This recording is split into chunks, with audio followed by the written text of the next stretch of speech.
નાયબ પોલીસ મહાનિરીક્ષક શ્રી વિરેન્દ્રસિંહ યાદવ સાહેબ, ગાંધીનગર વિભાગ, ગાંધીનગર તથા અરવલ્લી જિલ્લા પોલીસ અધિક્ષક શ્રી યુનિવર્સિટી જાડેજા સાહેબ નાઓએ અરવલ્લી જિલ્લામાં મિલકત વિરોધી ગુનાઓ જેવા કે ગરફોડ ચોરીઓ, મંદિર ચોરી, મોબાઈલ ચોરી, વાહન ચોરી, અનડિટેક ગુનાઓ શોધી કાઢવા માટે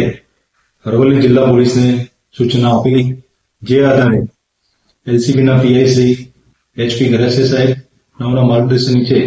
તેઓની ટીમના પીએસઆઈ શ્રી સીએમ રાઠોડ તથા એલસીબી ટીમ નાઓ વિલોડા વિસ્તારમાં પેટ્રોલિંગમાં હતા. જે દરમિયાન એક શકમંદ ઇસમ આઝાદ ઉર્ફે અજય રૂપલાલ બરંડા, રહેવાસી કણભાઈ, તાલુકો નયાગાંવ, જિલ્લો ઉદયપુર, રાજસ્થાનના મળી આવેલો